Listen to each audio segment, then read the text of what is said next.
Hello students, good morning. और कल हम टॉपिक्स पढ़ रहे थे तंतुओं का परीक्षण, ठीक है।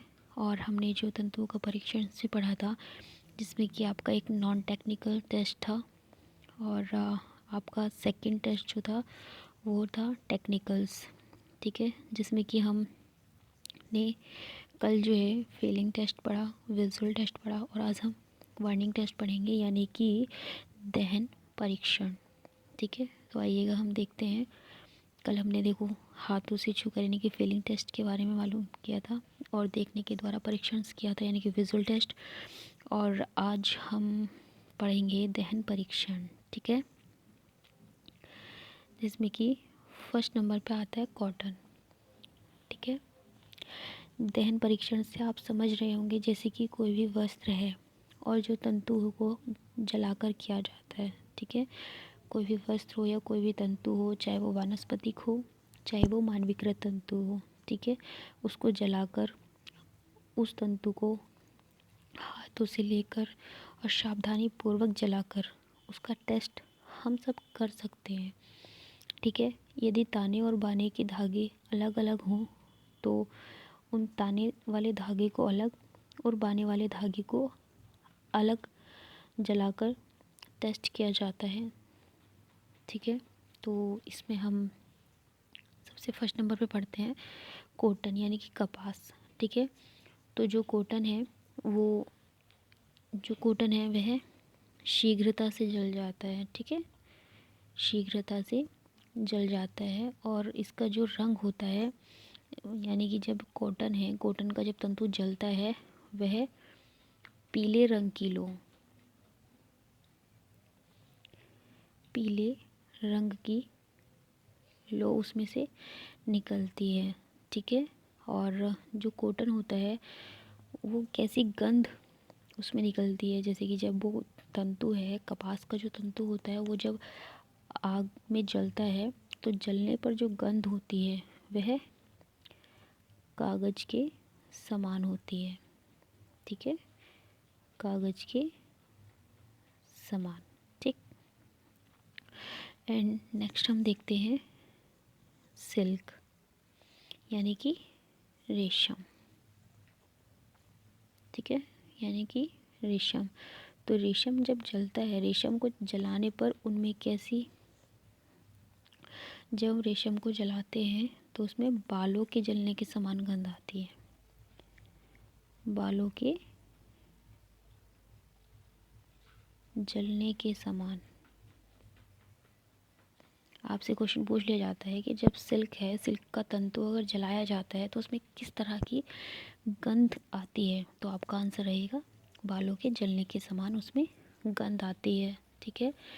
और जो पूर्ण शुद्ध रेशम होता है, जो प्योर यानी कि जो पूर्ण रेशम यानी कि शुद्ध प्योर रेशम शुद्ध होता है जो, तो वह धीरे धीरे जलता है, यानी कि धीरे धीरे जलता है, ठीक है। आपसे क्वेश्चन कंफर्म किया जा सकता है कि जो पूर्ण शुद्ध रेशम है वह आग के पास आकर किस तरह से जलता है, तो आपका आंसर रहेगा धीरे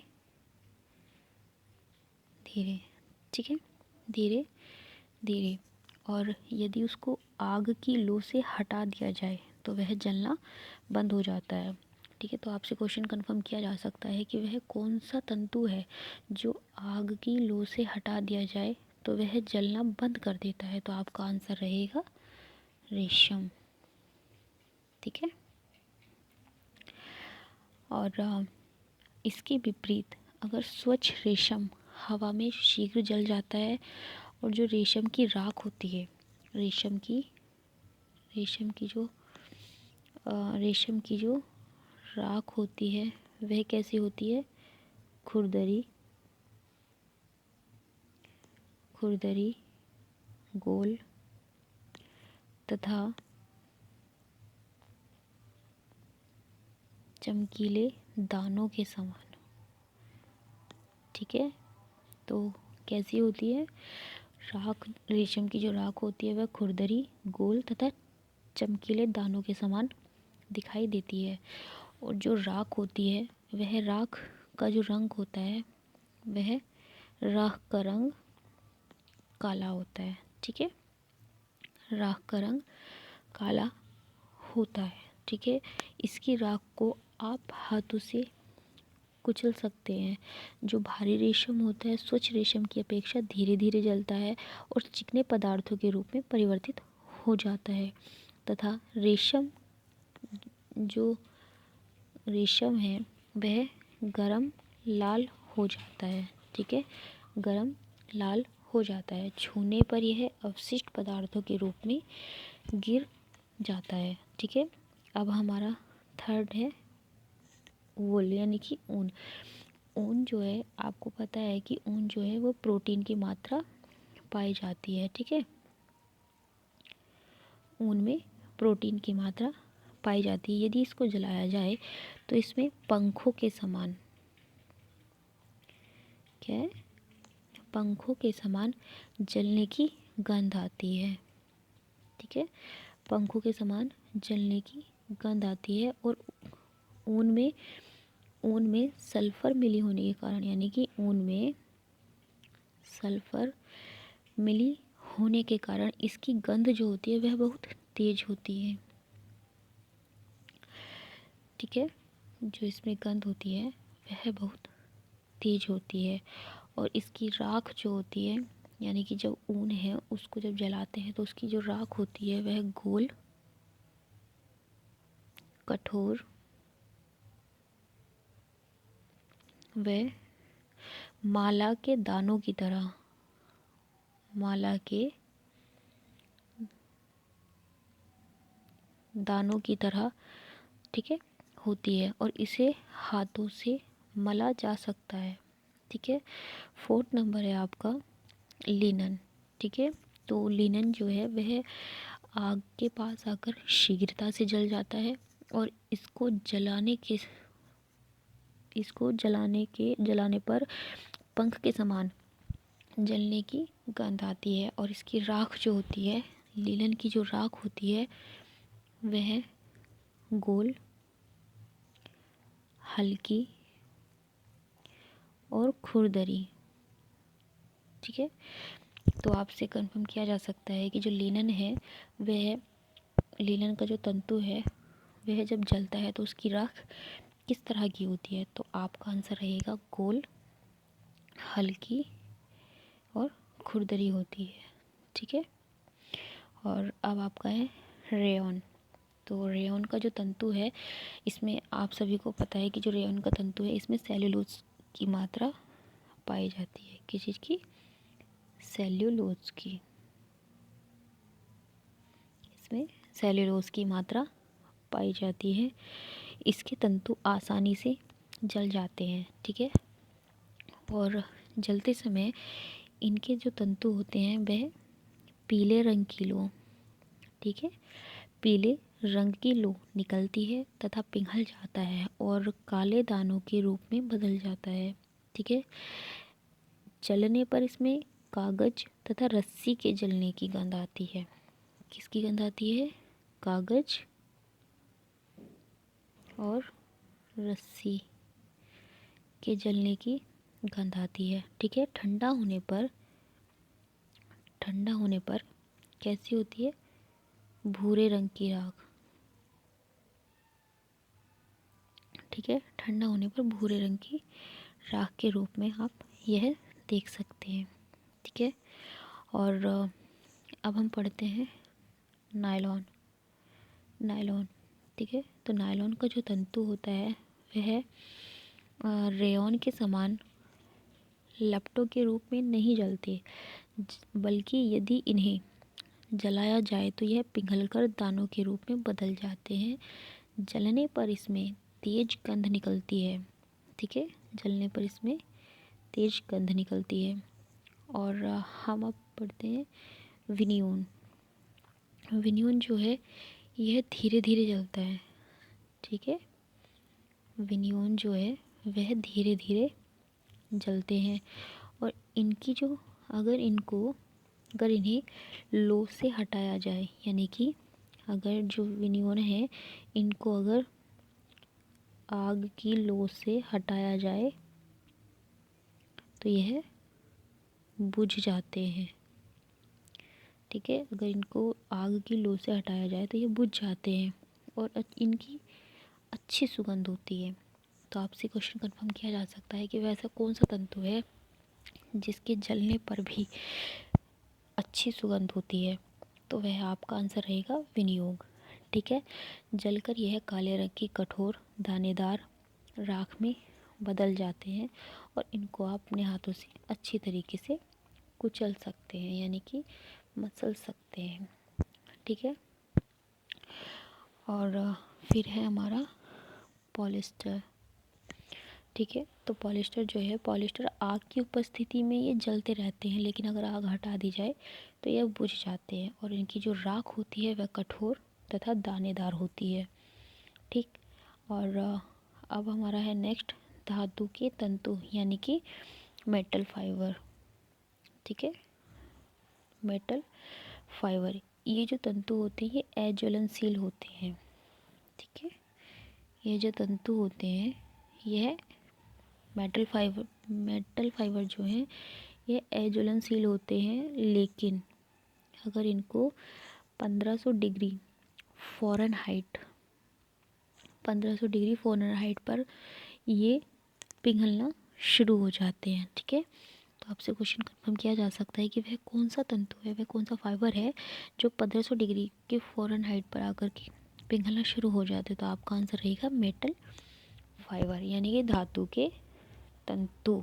ठीक है, फिर है आपका रबर फाइबर्स। ठीक है, रबर फाइबर्स जो है आपका, यानी कि रबड़ के तंतु, ये तंतु जलने पर पिघल जाते हैं और उनमें से तीव्र गंध निकलती है, लेकिन लो पर से हटाने पर ये नहीं जलते और इनकी राख जो होती है वह कठोर, भद्दी तथा अनियमित सी लगती है। ठीक, और नेक्स्ट आता है हमारा आपका एसीटेट। तो जो एसीटेट का तंतु होता है वह जलते ही एक कठोर पिंड के रूप में बन जाता है और एसीटेट का जब तंतु जलता है तो वह चटकता है और टपकने लगता है। ठीक है, और जो एसीटेट की राख होती है वह कठोर होती है, उंगलियों में रखकर उनको मसला नहीं जाता है। ठीक है, क्योंकि वो ज़्यादा कठोर होती है, अगर आप उनको अपने अंगूठे और उंगलियों के बीच में उसको दबाएंगे तो वह मसला नहीं जाएगा। ठीक है, इसकी राख में सिरके के समान अम्लीय गंध आती है। आपसे क्वेश्चन कंफर्म किया जा सकता है कि वह कौन सा तंतु है जिसमें सिरके के समान अम्लीय गंध आती है। ठीक है, तो आप बताएंगे एसीटेट। ठीक है, और आपका नेक्स्ट है ट्राई एसीटेट। ठीक है, फिर है आपका नेक्स्ट है ट्राई एसीटेट। ठीक, तो ट्राई एसीटेट जो है यह रासायनिक दृष्टि से एसीटेट के समान होने के कारण वैसे तो जलता ही है, लेकिन अपेक्षा जल्दी बुझ भी जाता है।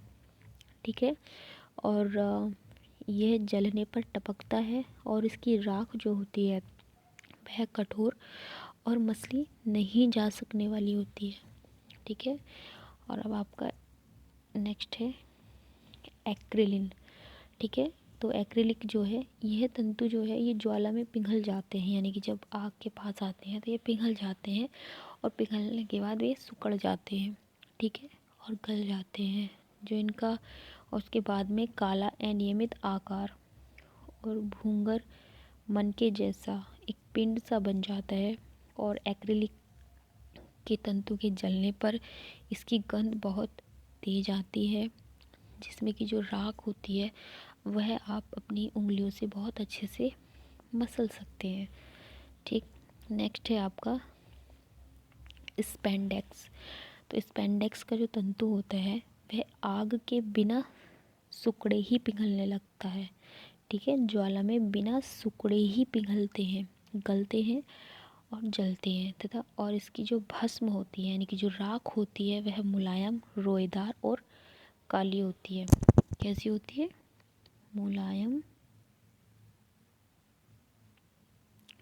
मुलायम होती है और रोएदार होती है, रोएदार और काले रंग के समान होती है, किसकी? स्पेंडेक्स की। ठीक है। और नेक्स्ट है आपका ओलिफिन।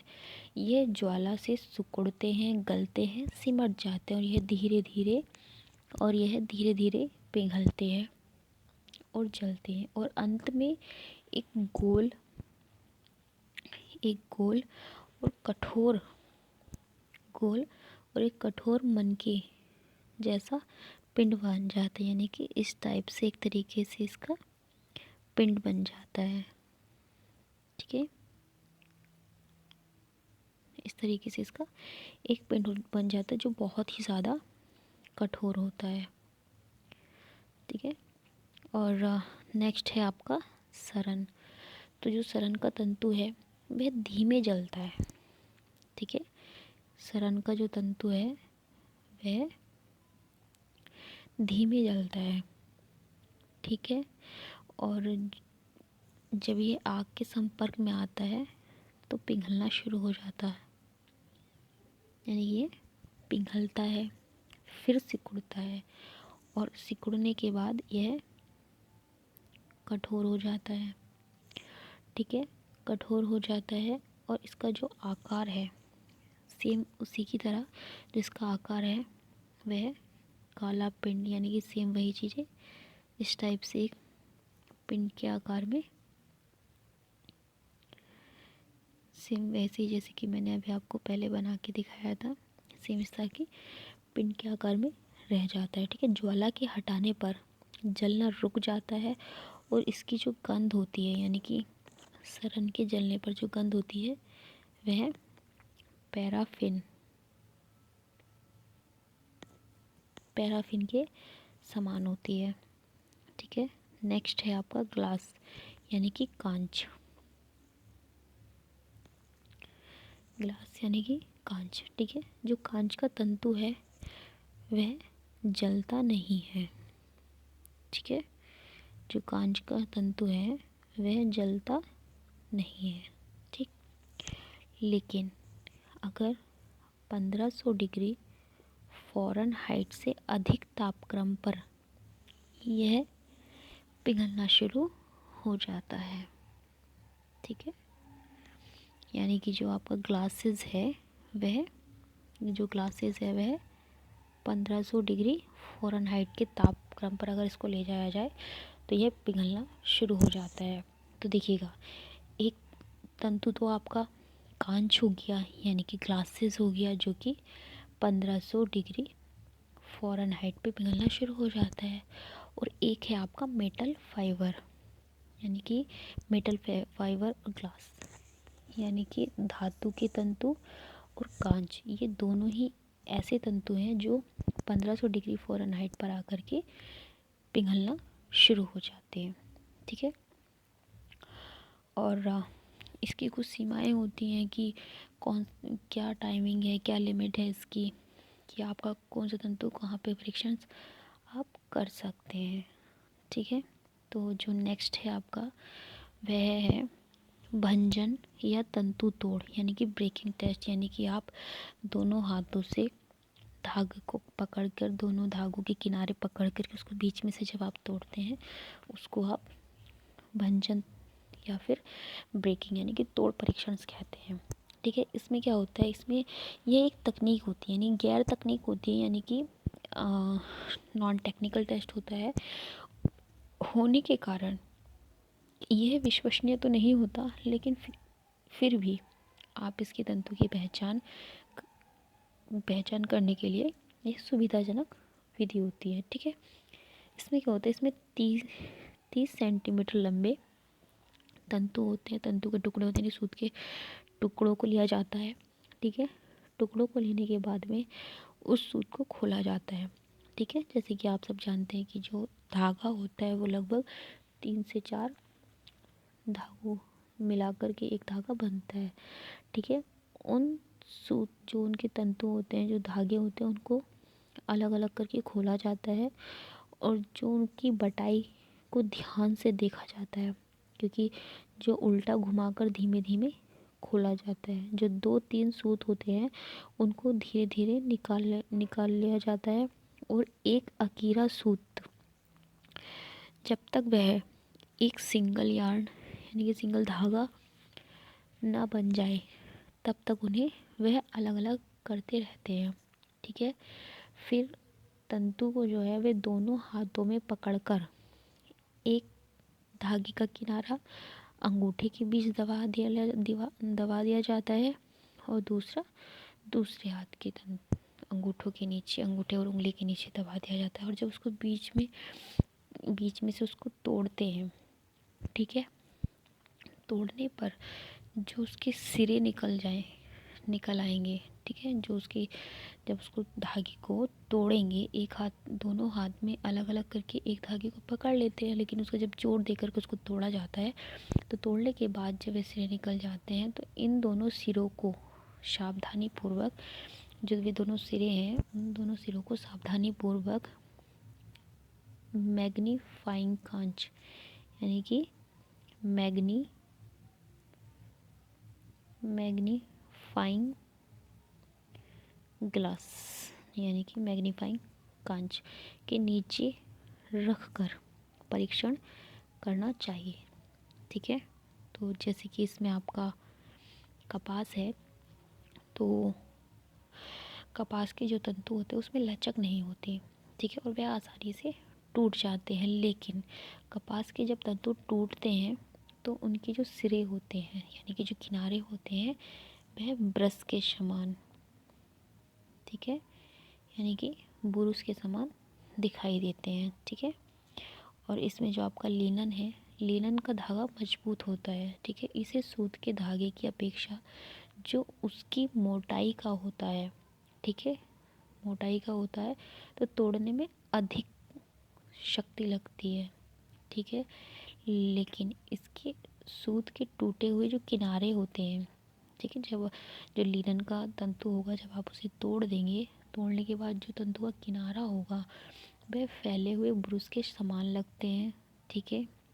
जिससे धागा बनाया जाता है वह छोटे होते हैं, लेकिन लिनन के किनारे धागों टूटने पर नुकीले और तेज होते हैं। ठीक है। जो लिनन के धागे हैं वे कैसे होते हैं? नुकीले और तेज होते हैं। ठीक है।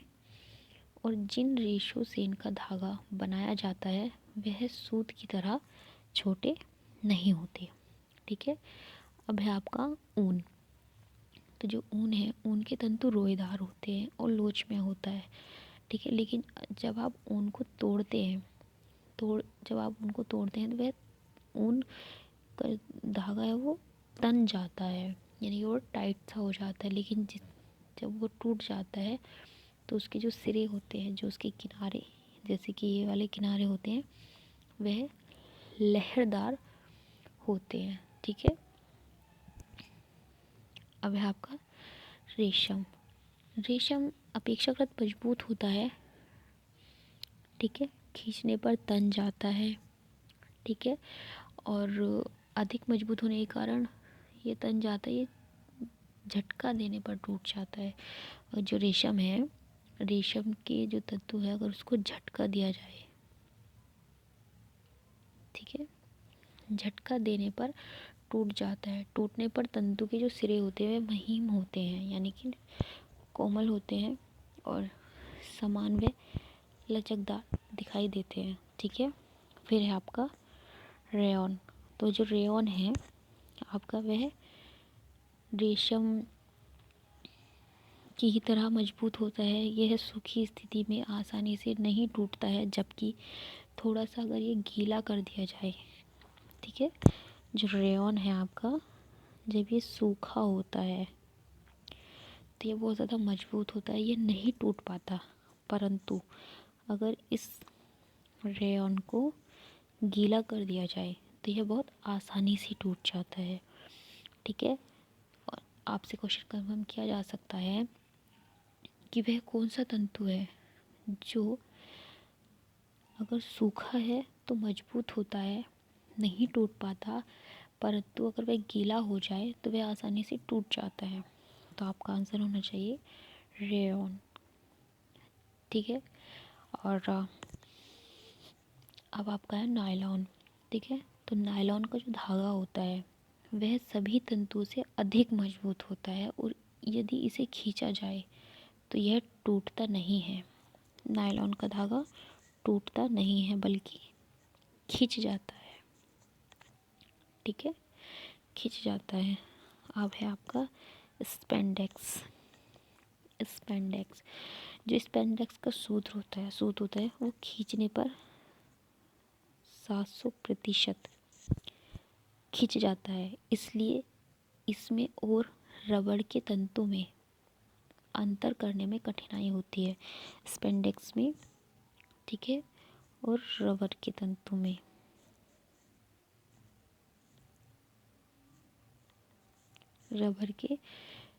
में अंतर करना कठिन होता है और टूटने पर इसके सिरे, ठीक है, स्पेंडेक्स के जो तंतु हैं जब उसको तोड़ा जाएगा तो उसके जो किनारे होते हैं वे कैसे कड़े व समान, ठीक है, कड़े व समान दिखाई देते हैं। ठीक है, और अब आपका है नेक्स्ट नमी परीक्षण। ठीक है, तो जो नमी परीक्षण है वो हम कल वीडियोस में देखेंगे। और आप सभी को यह वीडियो अगर पसंद आई हो तो प्लीज़ लाइक, शेयर और सब्सक्राइब ज़रूर करें ताकि यह वीडियो अधिक से अधिक स्टूडेंट्स पर पहुँचे। और अगर किसी वजह से इस वीडियो में कोई कमी हो तो प्लीज़ कमेंट बॉक्स में ज़रूर लिखें ताकि उस कमी को सुधारा जा सके। ठीक है, एंड ये देखिएगा हमारा अभी तक हमने जो पढ़ा है, जो तंतुओं का परीक्षण है, एक बार फिर से देख लेते हैं।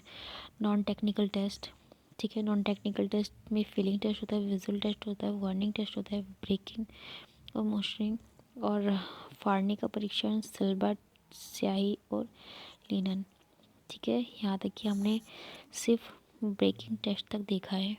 और ये जो नेक्स्ट वाला टेस्ट है यानी कि नमी का परीक्षण, यह हम कल देखेंगे। और कोई भी इस वीडियोस में अगर आपको लगता है कि मिस्टेक है तो प्लीज़ आप कमेंट बॉक्स में ज़रूर कमेंट्स करें और बताएं ताकि जो भी प्रॉब्लम्स है उनको सुधारा जा सके। ठीक है, एंड राधे राधे।